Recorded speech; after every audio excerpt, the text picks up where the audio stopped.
తప్పులు వాళ్ళకి శాపాలుగా తగులుతున్నాయండి. ఇస్తామన్న గొప్ప వాళ్ళు కొంతమంది, తెస్తామన్న గొప్ప పురుషులు కొంతమంది. పోయింది ఎవరు? ఆంధ్రప్రదేశ్ ప్రజలు పోతున్నారు. ఎవరికేం పోయింది? ఎవరికి నచ్చినట్టు వాళ్ళు అధికారం వస్తే హ్యాపీగా ఎంజాయ్ చేస్తారు. వర్మ గారు చెప్పండి. ఒక్కటి గుర్తు పెట్టుకొని మాట్లాడవచ్చు. ఒక్కటి కాదు 10 చెప్పండి. 10 నేను గుర్తు పెట్టుకుంటాను. అదేనండి చెప్పండి. ఇప్పుడు ఒక పార్టీ అలయన్స్ పెట్టుకొని ఎలక్షన్ లో పోయిన తర్వాత, అలయన్స్ లో వాళ్ళు అధికారంలోకి వచ్చిన తర్వాత వీళ్ళందరూ కలిసి చెప్పినటువంటి మాటను నెరవేర్చకుండా ఆ రోజు వాళ్ళందరూ మళ్ళీ అదే పాయింట్ మీద విడిపోయిన తర్వాత మళ్ళీ రేపు ఎలక్షన్లలో మేమంతా కలిసి ముందుకు వస్తామంటే ఏ కారణంతో వస్తున్నారు, దేనికోసం వస్తున్నారు? ఒకటి. రెండోది మేము చెప్పడం జరిగింది, కేంద్రంలో అధికారంలోకి వచ్చినటువంటి పార్టీకి తక్కువ సీట్లతో వస్తే మన అవసరం ఉంటే మెడలు వంచి ప్రత్యేక హోదా తెప్పించుకున్న తర్వాత మోహన్ రెడ్డి గారు ఒక్క విషయం అండి. మోహన్ రెడ్డి గారు ఓకే, ఎవరికి నచ్చినట్లుగా వాళ్ళ రాజకీయ పార్టీలు మాట్లాడుకోవచ్చు. కానీ ఒక్క విషయం అండి, ఎవరు పొత్తులకు వెళ్తున్నారో, పొత్తులకు వెళ్ళరో, సింగిల్గానే వెళ్తారో, సింహంలాగా వెళ్తారో, లేకపోతే పుల్లాగా వెళ్తారో, లేకపోతే ఇంకొక రకంగా వెళ్తారో, ఎవరు ఎన్నన్నా మార్పులు చేసుకోండి, ఎన్నన్నా వేషాలు వేసుకోండి, ఆంధ్రప్రదేశ్ ప్రజలకు మంచి జరిగే విధంగా, రాష్ట్రం అభివృద్ధి పదంలో నడిచే విధంగా అన్నది ప్రణాళికలు చేయాల్సిన అవసరం ఉందండి. వాళ్ళు అప్పుడు ఎందుకు వెళ్ళారండి, ఇప్పుడు ఎందుకు వెళ్తున్నారండి? ఇది ఎందుకు ప్రజలకు అవసరం లేదండి. ఎవరేం చేశారన్నదే కావాలి. రాష్ట్రంలో పేద బడుగు బలహీన వర్గాలకు జగన్మోహన్ రెడ్డి గారు ముఖ్యమంత్రి అయిన తర్వాత 180% ప్రజలకు మేలు చేసినారు కాబట్టి ఈ మేలు చేసినటువంటి ముఖ్యమంత్రి మోహన్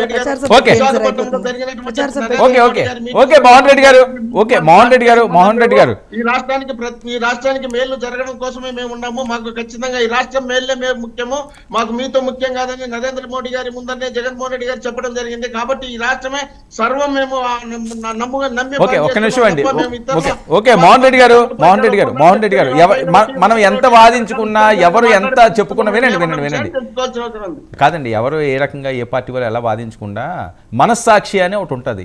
అది గరీబ్ నుంచి నవాబు వరకు కూడా ఫీల్ ఒకటి ఉంటుంది. అది ఏంటి అన్నది మనం ఒక్కసారిగా ప్రశ్నించుకుంటే సమాధానం దొరుకుతుంది. సో తప్పదు, మీరు ఆ జెండా కప్పుకున్నప్పుడు మీరు మాట్లాడాలి, ఈవిడ జెండా ఈవిడ కప్పుకోవాలి. ముఖ్యమంత్రి జగన్మోహన్ రెడ్డి గారు మనస్సాక్షి లేకుండా పనిచేస్తున్నారు. మనస్సాక్షి ఉంది కాబట్టి ఈ రాష్ట్రంలో పేద బడుగు బలహీన వర్గాలకు ఏం చేయాలో చేసి, నేను మీ సాక్షి గురించి చెప్పట్లేదండి.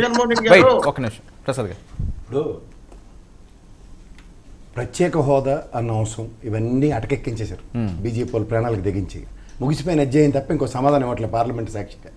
అండ్ మోర్ ఓవర్ ఇక్కడ పొత్తుని జస్టిఫై చేసే అంశంతో ముడిపెట్టి, తర్వాత రాజధాని అంశంతో ముడిపెట్టి మాట్లాడితే చాలా సింపుల్.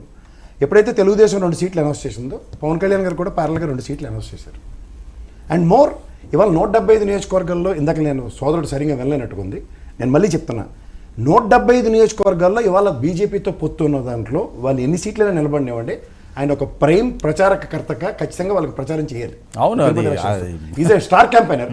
డెఫినెట్గా ఉమ్మడిగా జనసేన అండ్ బీజేపీ సంయుక్తంలో 175 నిలబడుతుంది. ఏమంటే తెలుగుదేశం పార్టీతో పొత్తులో ఉన్న స్టార్ క్యాంపెయినర్ ఆయన అవుతారు కాబట్టి అందులో పెద్ద కాదు. వాస్తవం చెప్దామని నోటి వరకు వచ్చి ఆగిపోయారు, మీరు కంటిన్యూ చేశారు.